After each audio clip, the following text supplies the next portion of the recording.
On the Reconciling Marriages with Coach Jack podcast, Christian psychologist, author, and relationship coach Dr. Jack Ito will help you to build and restore your marriage.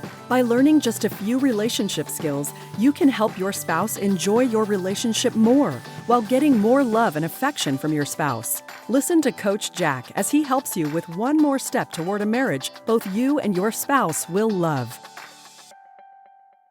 Are you frustrated with repeatedly asking your spouse for what you want and not getting it? There are some key things you can do to motivate your spouse to give you what you want while keeping your relationship strong. There is nothing wrong with asking our spouses for things we want from them or want them to do. That doesn't mean that we will actually get whatever we ask for. The two big factors for successful requesting are how strong our relationship is and the way we ask. There are some damaging ways to ask for what you want.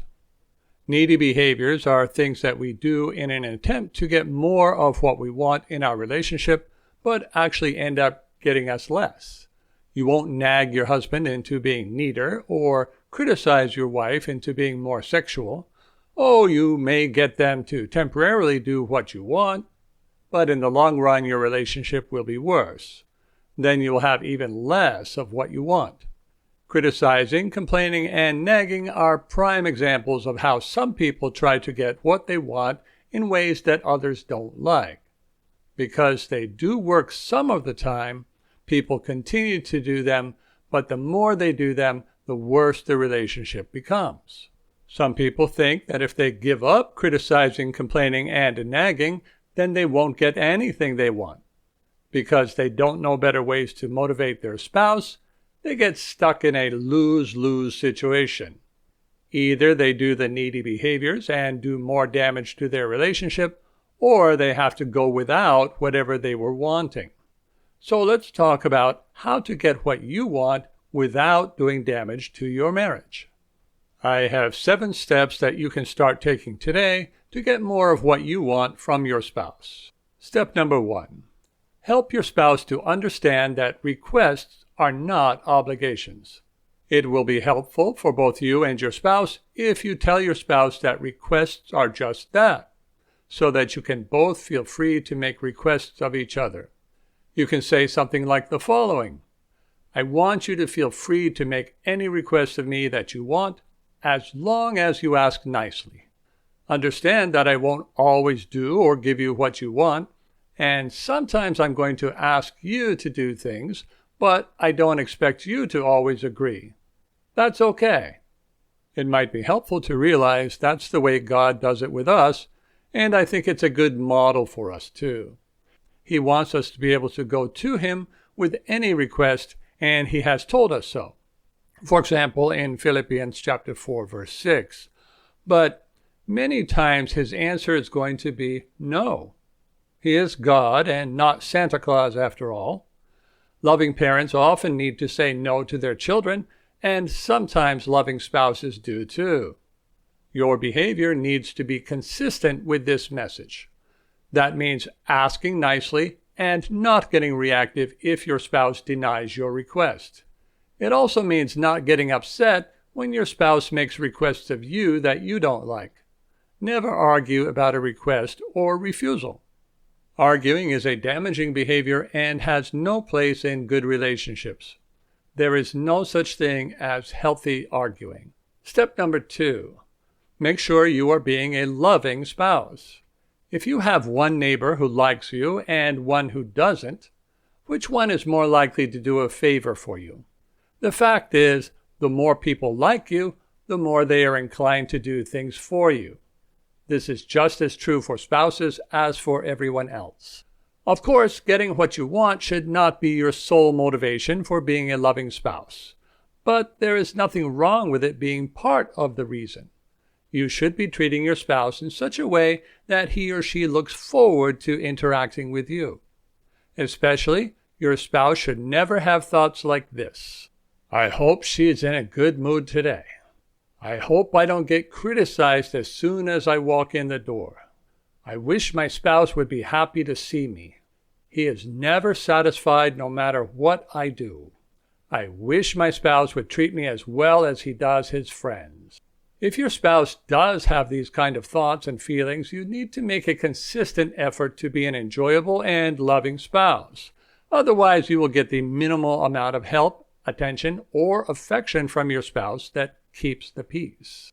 Sure, you could get some help and attention that way, but only a fraction of what you could get if you made your spouse feel loved. Some spouses are very helpful, even though they are not very loving. Unless your spouse really enjoys a business partner relationship, you will need to do more than be helpful to make your spouse feel loved. You will need to spend quality time together, make your spouse feel desirable as a man or woman, and be a good sexual and romantic partner. In the context of such a relationship, it will be much easier to get what you want. Step number 3, ask for what you want rather than what you don't want. Please don't are terrible words to start off any request. They immediately make people feel blamed. Let me give you some examples. Please don't leave your dirty dishes in the living room is an example of a negative request. Don't say rude things to my mother like you always do is another example of a blaming thing to say. It is also a command rather than a request, since you would be telling your spouse what to do. Statements like these can provoke arguments and/or avoidance. Think of the opposite of what you don't want and then ask for that instead. Please put your dishes in the dishwasher every time you finish eating. And please talk to my mother in a nice way. These are both better ways to ask, though I would consider them to be only halfway to positive. This is because they still imply that your spouse behaves badly. Step number 4, be friendly for small requests, affectionate for bigger ones. Regardless of what you ask, be friendly when you ask. Pretend you are with your friend and ask your spouse the same way you would with your friend. Be polite and don't form your request as a demand, no matter what you want or how small your request. Say things like this: please pass the salt, rather than pass the salt. Say, would you give me a hand, rather than give me a hand.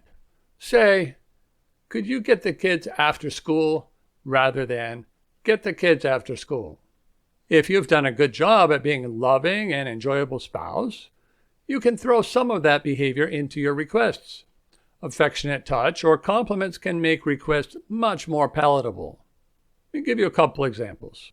Beautiful woman, would you mind bringing your dishes to the kitchen whenever you eat somewhere else? And, hey, Mr. Handsome, I know my mom can be hard to take, but would you be a little nice to her when she visits? Combine these kinds of questions with a soft voice and a loving gaze. If you think that in marriage you shouldn't have to behave this way, you have the wrong idea about marriage.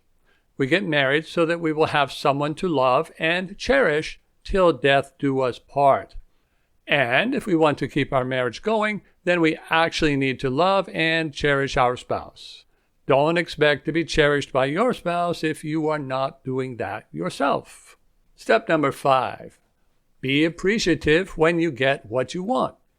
Our spouses learn to enjoy pleasing us or to resent pleasing us, depending on how we respond when they do what we want. At the minimum, we need to be thanking our spouse. Combining that with a smile and pleasant voice takes it up a notch. Giving a hug brings it up another notch. Combining that with telling our spouse how lucky we are to have someone as wonderful as them brings it up another notch. And once in a while doing something extra and unexpected for our spouse, like giving flowers, taking them dancing, or leaving a note under their pillow, helps them to continue to feel valued and appreciated. Let me say that doing these things for my spouse is part of the joy in being married to her. I love to love her. What is going to make a big difference in your ability to do that is whether you focus on things you don't like about your spouse or things that you do. Focusing on the negative will lead you to train your spouse, making your spouse feel not good enough and getting you the least amount of love in return. Focusing on the positive will make your spouse feel loved and get you the most love in return. We always get the best from people when we see the best in them without pointing out their failings. Step number 6. Don't assume your spouse will agree. Your spouse, just like other people, is not always going to be willing to do what you ask.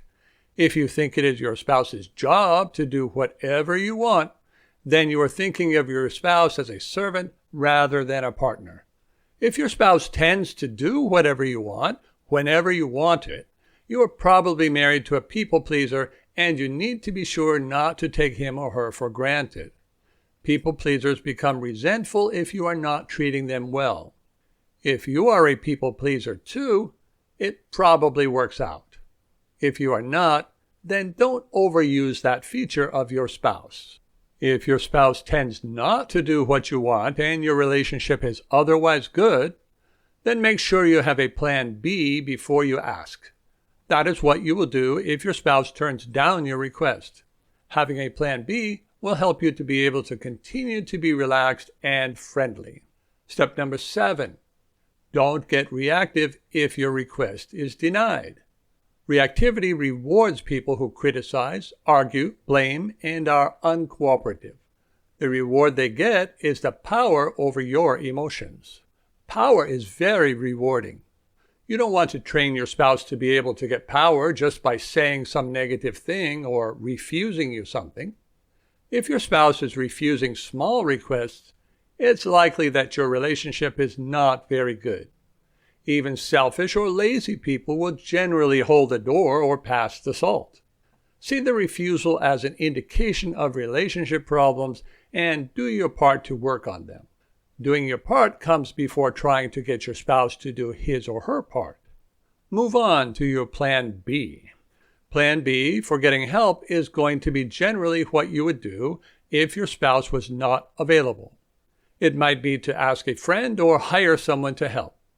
If you are requesting a positive behavior change from your spouse, like not using his or her cell phone while you are on a date, then your plan B might be to use a boundary. An example boundary would be ending your date whenever your spouse starts to use his or her cell phone. Most of the time, we are going to do no less and no more than 2 positive requests before using a boundary. Let's look at an example of how to make a positive request. You choose a time during the week when your spouse and you are having a good time. Avoid making requests when your spouse is doing something you don't want him or her to do, or it is likely to provoke defensiveness and could lead to an argument. During the week, when things are going well, you might say something like, "Hey babe, I don't know if you realize this, but I look forward to going out with you all week. It feels like our special time together.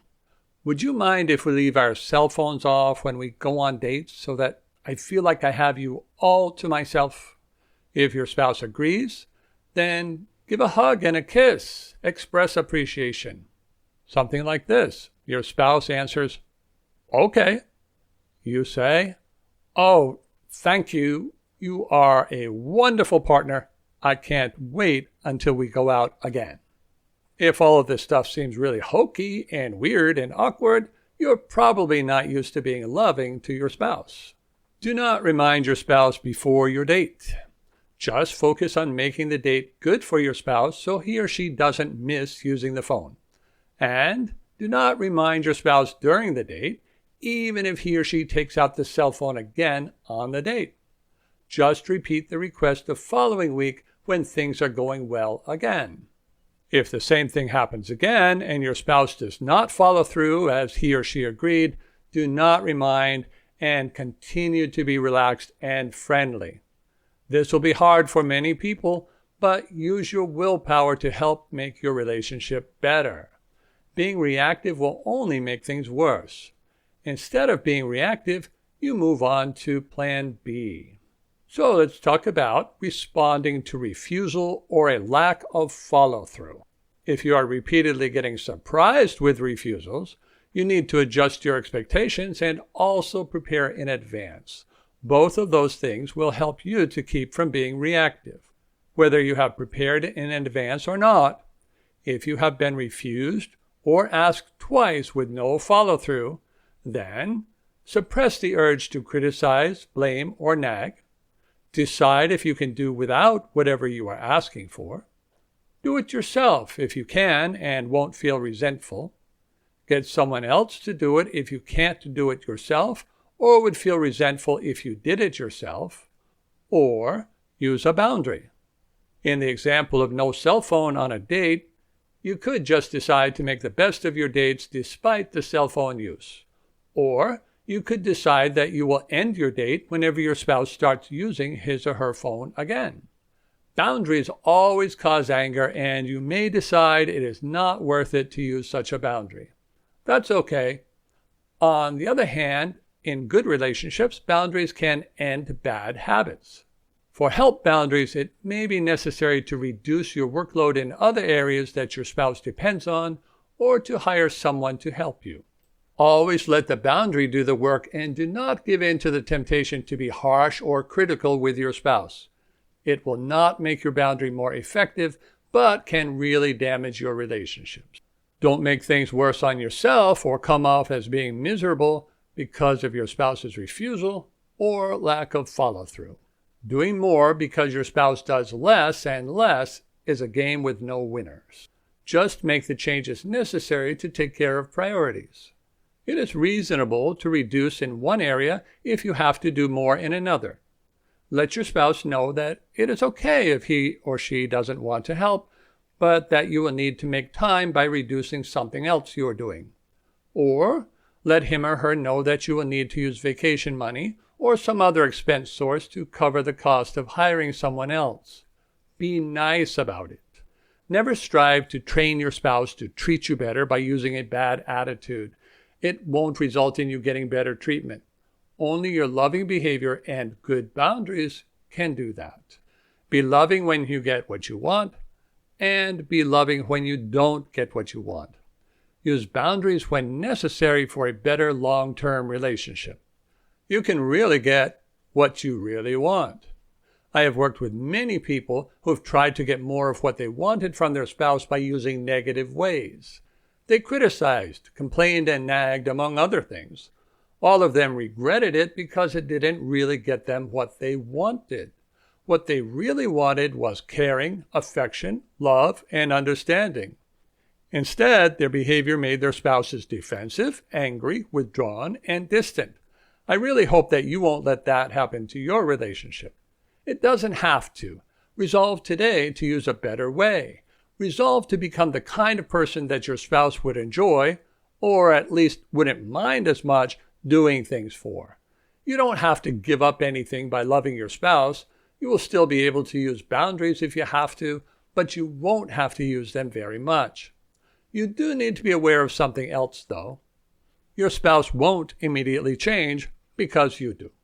You will need to change gradually over a few months' time before expecting your spouse to really see you differently. Trust building takes time. Respect building takes time. And connecting takes time.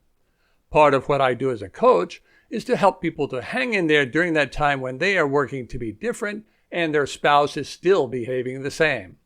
People who can make it through that transition come out on the other side with a better relationship and, yes, much more of what they really want. I would be happy to help you to make that transition too. Click the coaching link on CoachJackIto.com for more information. Thank you for listening to Reconciling Marriages with Coach Jack. Visit CoachJackIto.com to learn more skills for reconnecting with your spouse and restoring your marriage.